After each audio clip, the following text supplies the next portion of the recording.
Hajj step by step. اگر سیدھے مکہ مکرمہ جانے کا ارادہ ہو تو جہاز میں سوار ہونے سے پہلے ایئرپورٹ پر احرام باندھیں اور تلبیہ پڑھنا شروع کر دیں۔ اگر جہاز پر سوار ہونے سے پہلے احرام نہیں باندھا ہے تو جدہ پہنچنے سے تقریباً 1 گھنٹے پہلے ضرور احرام باندھ لیں۔ بغیر احرام کے میقات سے گزر جانے کی صورت میں قربانی واجب ہو جائے گی۔ ہندوستان وغیرہ سے جانے والا ہر ہوائی جہاز قرن المنازل کی میقات یا اس کی محاذات سے گزر کر جدہ پہنچتا ہے۔ اس سے پہلے حاجی کو احرام باندھ لینا ضروری ہے۔ اگر پہلے مدینہ منورہ جانے کا ارادہ ہو تو یہاں سے احرام باندھنے کی ضرورت نہیں۔ جب مدینہ منورہ سے مکہ معظمہ آنا ہو تو ذوالحلیفہ سے احرام باندھا جائے گا۔ احرام باندھنے سے پہلے مستحب یہ ہے کہ حجامت بنوا لیں، ناخن کاٹ لیں، بغل اور زیر ناف بال صاف کر لیں۔ اس کے بعد احرام کی نیت سے غسل کریں۔ اگر غسل کا موقع یا انتظام نہ ہو تو وضو کر لیں۔ غسل یا وضو کے بعد مرد سلا ہوا کپڑا اتار دے اور لنگی تہبند باندھ لے۔ ایک چادر بدن کے اوپر والے حصے پر اوڑھ لے۔ اس طرح خوشبو لگائیں کہ کپڑے پر داغ نہ لگنے پائے۔ یہ چادریں سفید ہوں تو بہتر ہے۔ اگر تہبند کو درمیان سے سی لیا جائے تو اس کی گنجائش ہے، اور جو شخص بغیر سلی ہوئی لنگی پہننے کا عادی نہ ہو اسے سلی ہوئی لنگی پہننی چاہیے تاکہ سطر کھلنے کا اندیشہ نہ رہے۔ خواتین کا احرام صرف یہ ہے کہ وہ اپنا سر ڈھانک لیں اور چہرہ کھول کر رکھیں۔ پردے کے لیے بہتر ہے کہ نقاب کے اوپر کوئی ہیٹ لگا لیں تاکہ نقاب چہرے پر نہ لگ سکے۔ اب اگر مکروہ وقت نہ ہو تو 2 رکعت نماز نفل احرام کی نیت سے پڑھیں۔ بہتر ہے کہ پہلی رکعت میں سورہ کافرون یعنی قل یا ایھا الکافرون اور دوسری رکعت میں سورہ اخلاص یعنی قل ھو اللہ احد پڑھیں۔ اس نماز کے وقت چادر وغیرہ سے سر کو ڈھانک لینا افضل ہے کیونکہ ابھی احرام کی پابندیاں شروع نہیں ہوئیں۔ اگر اس وقت خواتین ناپاکی کے ایام میں ہوں تو وہ نماز نہ پڑھیں بلکہ ویسے ہی احرام کی نیت کر کے تلبیہ پڑھ لیں۔ مرد حضرات نماز سے فارغ ہو کر سر سے چادر ہٹا لیں۔ اس کے بعد حج کی تینوں قسموں افراد، قران اور تمتع میں سے جس قسم کا ارادہ ہو اس کی نیت کریں، اور مرد بلند آواز سے اور عورتیں آہستہ آواز سے 3 مرتبہ تلبیہ پڑھیں۔ تلبیہ کے الفاظ یہ ہیں: لبیک اللہم لبیک لا شریک لک لبیک ان الحمد والنعمت لک والملک لا شریک لک۔ نیت اور تلبیہ کے بعد اب آپ باقاعدہ محرم بن گئے اور احرام کی ساری پابندیاں شروع ہو گئیں۔ تلبیہ کے بعد جو چاہے دعا مانگیں۔ اس موقع پر یہ دعا مانگنا مستحب ہے: اللہم انی اسألک رضاک والجنہ واعوذ بک من غضبک والنار۔ حج تمتع کی صورت میں مکہ معظمہ پہنچ کر طواف شروع کرنے سے پہلے تلبیہ پڑھنا بند کر دیں، اور حج افراد اور حج قران میں یہ تلبیہ 10 ذی الحجہ کو جمرہ عقبہ، جسے بڑا شیطان بھی کہا جاتا ہے، کی رمی تک جاری رکھیں۔ جب تک تلبیہ کا حکم ہے کثرت سے اور ذوق و شوق سے تلبیہ پڑھتے رہیں۔ پڑھتے وقت اس کے معنی کا بھی دھیان رکھیں اور یہ تصور کریں کہ ایک گنہگار غلام اپنے رحیم و کریم آقا کے دربار میں حاضر ہوا ہے۔ مکہ معظمہ پہنچنے اور رہائش وغیرہ کے انتظامات مکمل کرنے کے بعد حرم شریف میں حاضری کے لیے تیار ہو جائیں۔ بیت اللہ شریف پر نظر پڑتے ہی خوب دل لگا کر دعا کریں، اور اگر حج افراد کا احرام باندھا ہو تو جاتے ہی پہلے طواف عمرہ کریں۔ حج تمتع کرنے والے کے لیے طواف قدوم کا حکم نہیں ہے۔ حج قران کرنے والا عمرہ کے بعد طواف قدوم کرے گا۔ تمتع اور قران کرنے والا شخص اس طواف کے پہلے 3 چکروں میں رمل اور 7 چکروں میں اجتباء کرے گا۔ اس کے بعد عمرہ کی تکمیل کے لیے صفا اور مروہ کے درمیان سعی کرے گا۔ حج افراد کرنے والا اگر طواف قدوم کے بعد ہی حج والی سعی کرنا چاہے تو اسے بھی طواف قدوم میں رمل اور اجتباء کرنا پڑے گا۔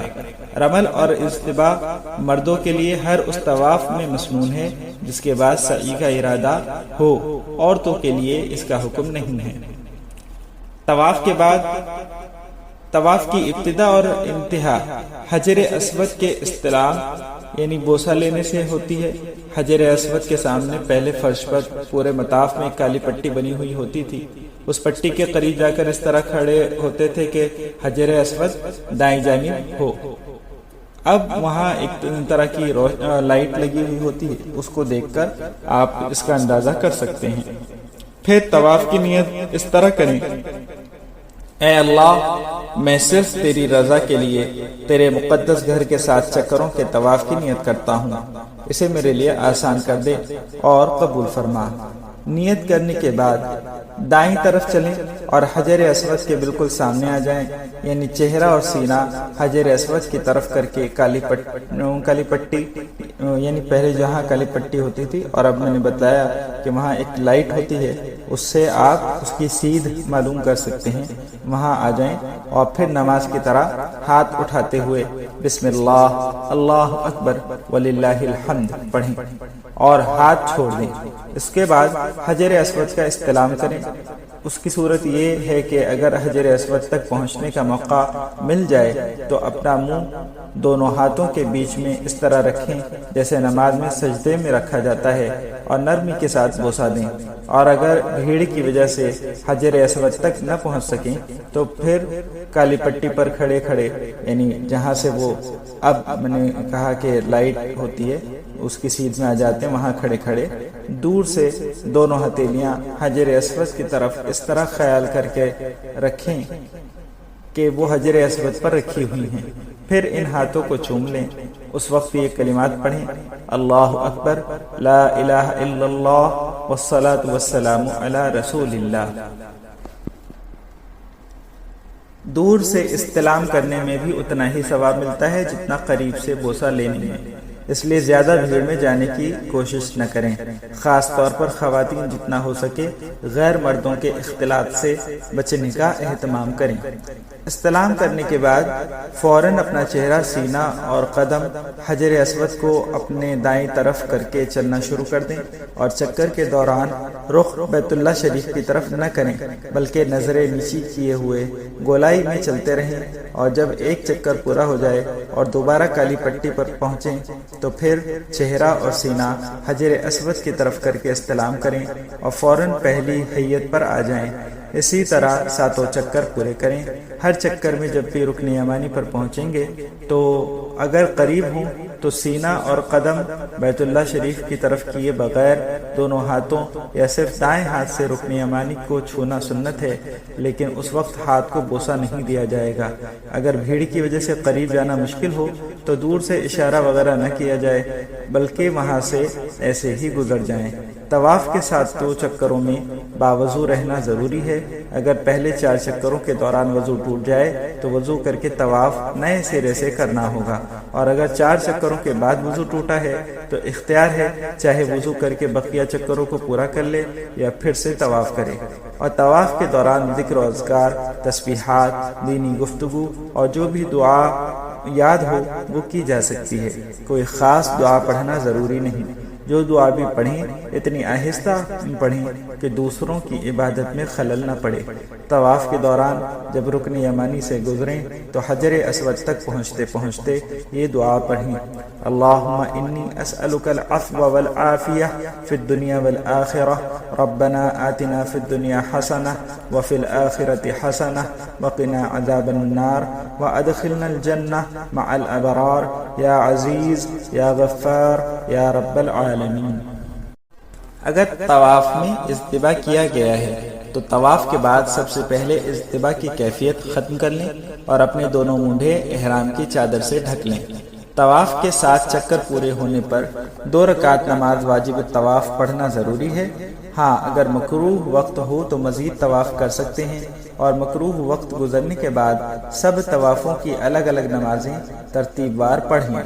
طواف کے دوران نمازیوں کے آگے سے گزرنا منع نہیں، اور طواف کے علاوہ حالت میں بھی بہتر ہے کہ نمازی کے عین سامنے سے نہ گزریں بلکہ کم از کم سجدے کے مقام کے آگے سے گزریں۔ طواف کی نماز مقام ابراہیم کے سامنے پڑھنا مسنون ہے۔ پہلی رکعت میں سورہ کافرون اور دوسری رکعت میں سورہ اخلاص پڑھیں۔ اگر مقام ابراہیم میں بھیڑ کی وجہ سے جگہ نہ ملے تو پورے حرم میں کہیں بھی طواف کی نماز پڑھی جا سکتی ہے۔ طواف کے بعد ملتزم جو حجر اسود اور بیت اللہ شریف کے دروازے کے درمیان تقریباً 2.5 گز کی کعبے کی دیوار کا حصہ ہے، اس سے لپٹ کر دعا مانگنا مستحب ہے۔ اگر موقع ملے تو اس جگہ سے لپٹ کر اپنا چہرہ اور پیٹ اور سینہ لگا کر جو چاہیں دعا مانگیں۔ یہ دعا کی قبولیت کا خاص مقام ہے۔ البتہ اگر احرام کی حالت میں ہوں تو اس سے نہ لپٹیں، کیونکہ اس جگہ پر خوشبو لگائی جاتی ہے جس کا احرام کی حالت میں بدن سے لگانا منع ہے۔ طواف کے بعد زمزم پینا بھی مسنون ہے، اور زمزم پیتے وقت جو دعا مانگی جائے وہ قبول ہوتی ہے۔ سعی صرف عمرہ یا حج کے ارکان کے ساتھ مشروع ہے، یعنی اسی وقت کی جائے گی۔ بلا عمرہ یا حج نفلی سعی ثابت نہیں۔ طواف کے بعد اگر سعی کرنی ہے تو حجر اسود کا استلام کر کے کالی پٹی کے سیدھ میں چلیں، اسی جانب صفا پہاڑی کا مقام ہے۔ جب اس پر چڑھنے لگیں تو یہ الفاظ کہیں: ابدأ بما بدأ اللہ تعالی بہ ان الصفا والمروۃ من شعائر اللہ۔ صفا پر بس اتنا چڑھیں جہاں سے بیت اللہ شریف نظر آ جائے، زیادہ اوپر چڑھنا مکروہ ہے۔ یہاں پہلے قبلہ رخ ہو کر سعی کی نیت کریں، پھر اس طرح ہاتھ اٹھائیں جس طرح دعا میں اٹھائے جاتے ہیں، نہ کہ نماز کی تکبیر تحریمہ کی طرح کانوں تک۔ ہاتھ اٹھاتے ہوئے ذکر و اذکار اور دعا میں مشغول رہیں، یہ بھی دعا کی قبولیت کا مقام ہے۔ پھر صفا سے مروہ کی طرف چلیں، مروہ پہنچ کر ایک چکر مکمل ہو جائے گا۔ مروہ میں بھی اسی طرح ہاتھ اٹھا کر ذکر و اذکار میں مشغول رہیں جیسا صفا پر کیا تھا۔ صفا اور مروہ کے درمیان جہاں ہری لائٹیں لگی ہوئی ہیں اس حصے میں مردوں کے لیے تیز چلنا مسنون ہے، لیکن عورتیں عام عادت کے مطابق چلتی رہیں۔ سبز ہرے ستونوں کے درمیان یہ دعا پڑھنا بھی منقول ہے: رب اغفر وارحم انک انت الاعز الاکرم۔ سعی کے دوران اگر وضو باقی نہ رہے تو وضو کرنا لازم نہیں۔ اگر وضو کر کے آئے تو نئے سرے سے سعی کی ضرورت نہیں، بس باقی چکر پورے کر لیں، چاہے سعی شروع کرتے ہی وضو ٹوٹ جائے یا بعد میں۔ سعی سے فارغ ہو کر مسجد حرام میں کسی جگہ 2 رکعت نفل پڑھنا بھی مستحب ہے۔ یہ نماز سر منڈوانے سے پہلے پڑھی جائے گی۔ سعی کے بعد عمرہ کرنے والے اور تمتع کرنے والے حضرات سر کا حلق یا قصر کروا سکتے ہیں اور اس کے بعد احرام کھول دیں۔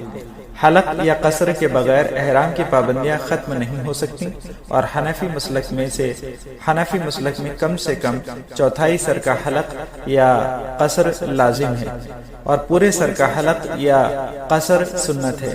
جس شخص کے سر میں 1 انگلی کے پوروے سے کم بال ہو اس کے لیے قصر جائز نہیں، بلکہ حلق ضروری ہے۔ حلق یا قصر حدود حرم میں ہونا ضروری ہے، ورنہ دم لازم آ جائے گا۔ عمرہ کرنے والا یا حج کرنے والا جب سب ارکان ادا کر چکے اور صرف حلق یا قصر باقی رہ جائے تو اپنے بال خود بھی کاٹ سکتا ہے، اور اپنے جیسے دوسرے محرم کے بال بھی، لیکن بال کے کاٹنے سے پہلے ناخن وغیرہ نہ کاٹے، ورنہ دم لازم آ جائے گا۔ عمرہ کی تکمیل کے بعد تمتع والا حاجی حلال ہو جاتا ہے۔ اب مکہ معظمہ کے قیام کو غنیمت خیال کریں اور زیادہ سے زیادہ طواف، حرم میں نماز باجماعت اور تلاوت و اذکار کا اہتمام رکھیں۔ یہاں ہر نیکی کا ثواب 1,00,000 گنا ملتا ہے۔ اگر چاہیں تو اس دوران نفلی عمرے بھی کر سکتے ہیں۔ ایسی صورت میں حدود حرم سے باہر تنعیم یعنی مسجد عائشہ یا جعرانہ وغیرہ جا کر احرام باندھنا ہوگا۔ 8ویں ذی الحجہ کی رات ہی سے منی کی روانگی شروع ہو جاتی ہے، اس لیے 7 ذی الحجہ کی شام سے احرام وغیرہ کی تیاریاں مکمل کر لیں تاکہ معلم کی بسوں کے نظام کے مطابق آپ منی جا سکیں۔ نئے آدمی کے لیے معلم کی بسوں کے بغیر منی کے قیام گاہ تک پہنچنا مشکل ہوتا ہے۔ جو پہنچ سکتے ہوں وہ اطمینان سے 8ویں تاریخ کی صبح کو فجر کی نماز کے بعد منی روانہ ہو جائیں۔ حج کا احرام اگرچہ مکہ معظمہ میں اپنی قیام گاہ پر بھی باندھا جا سکتا ہے، لیکن مسجد حرام میں جا کر نیت اور تلبیہ پڑھنا زیادہ بہتر ہے۔ جو طواف زیارت کے بعد کی بھیڑ سے بچنا چاہے وہ اسی دن ایک نفلی طواف رمل و اجتباء کے ساتھ کر کے حج کی سعی مقدم بھی کر سکتے ہیں۔ اگر اس وقت سعی کر لی تو بعد میں سعی کی ضرورت نہیں۔ منی جاتے وقت ایک جوڑا کپڑا، لوٹا، چٹائی، چھتری اور پانی کا تھرمس اور کچھ کھانے کی خشک چیزیں جیسے بسکٹ، نمکین وغیرہ ضروری سامان لے کر ساتھ چلیں، زیادہ بوجھ نہ کریں۔ خیموں میں مردوں اور عورتوں کے اختلاط سے بچیں۔ کوئی اور صورت نہ ہو تو درمیان میں چادر ڈال کر دونوں کے حصے الگ کر دیں۔ ذی الحجہ کی 9 تاریخ کی نماز فجر سے 13ویں تاریخ کی عصر تک ہر فرض نماز کے بعد مردوں کے لیے بلند آواز سے اور عورتوں کے لیے آہستہ آواز سے ایک مرتبہ تکبیر تشریق پڑھنا واجب ہے۔ تکبیر تشریق کے الفاظ یہ ہیں: اللہ اکبر، اللہ اکبر، لا الہ الا اللہ واللہ اکبر، اللہ اکبر وللہ الحمد۔ سنت یہ ہے کہ فجر پڑھ کر عرفات کے لیے روانہ ہوں۔ عرفات جاتے وقت نہایت ذوق و شوق کے ساتھ تلبیہ کا ورد کریں اور اللہ کی رحمت کے امیدوار رہیں۔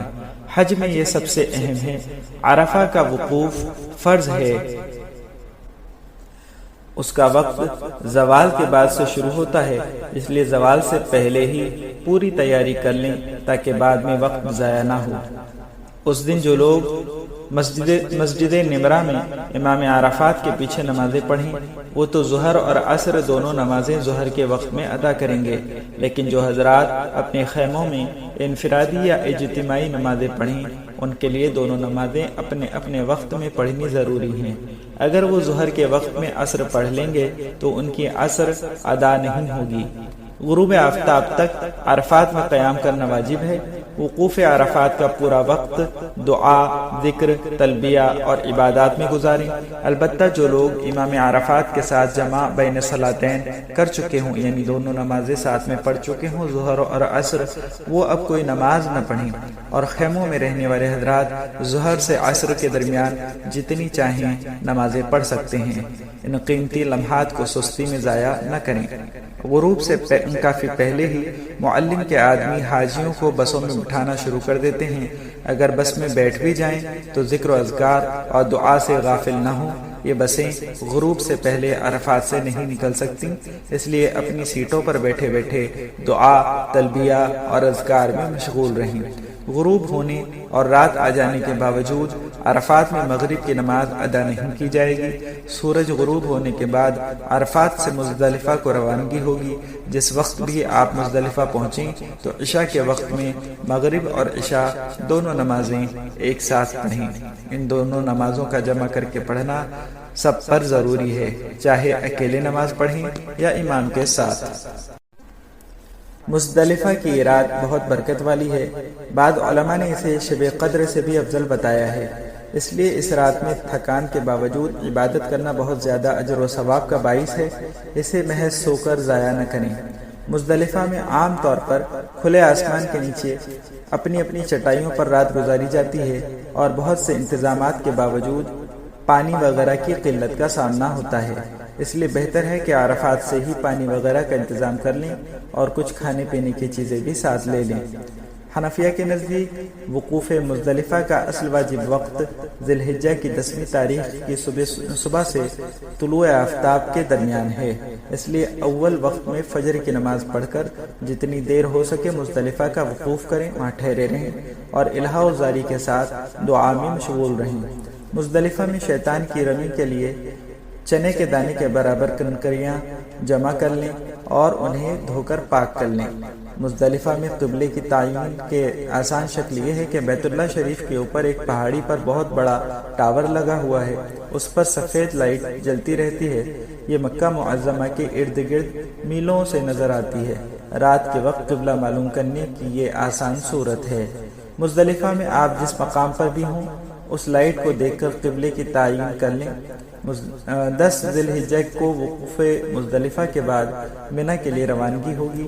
اگر ہمت اور طاقت ہو اور مینا میں ٹھہرنے کی جگہ کا صحیح پتہ معلوم ہو اور ضعیف خواتین وغیرہ ساتھ نہ ہوں تو مزدلفہ سے مینا پیدل آنے کی کوشش کریں، اس سے آپ کا وقت کافی بچ جائے گا۔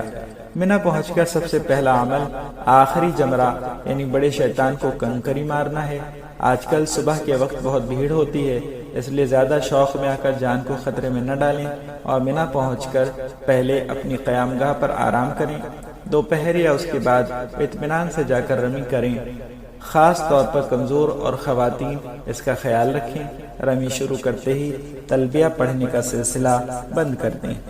اگر صرف حج کا احرام باندھا ہو تو رمی کے بعد حلق یا قصر کروا کر احرام کھول دیں، اور خواتین کے لیے حلق جائز نہیں، وہ صرف چوٹی کے سرے سے انگلی کے پوروں کے برابر اپنے بال کاٹ لیں۔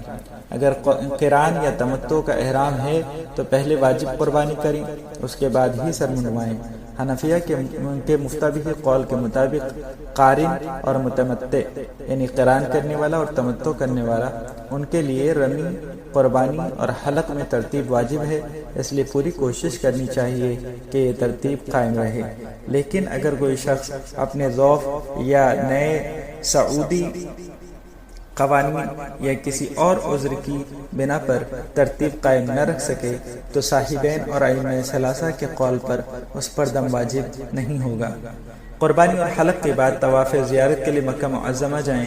یہ طواف فرض ہے اور 10 سے 12 ذی الحجہ تک کیا جا سکتا ہے، لیکن جو عورت ناپاک ہو وہ اس وقت طواف زیارت نہ کرے بلکہ مینا ہی میں قیام کرے اور بعد میں پاک ہونے پر طواف زیارت کرے۔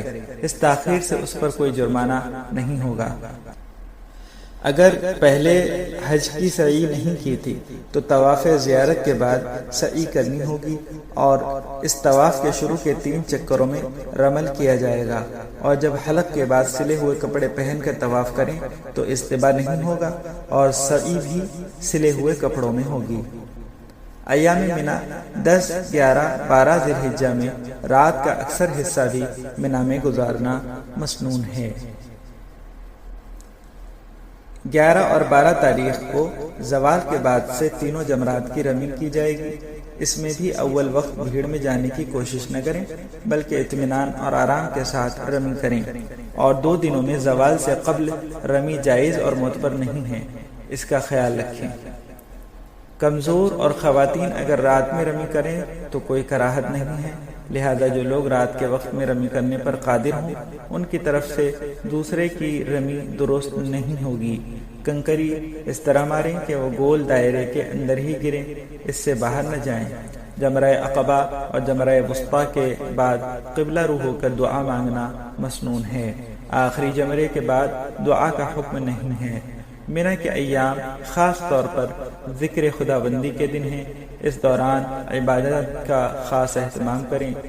12 ذی الحجہ کو غروب آفتاب سے پہلے مینا سے مکہ معظمہ کے لیے روانہ ہو جائیں۔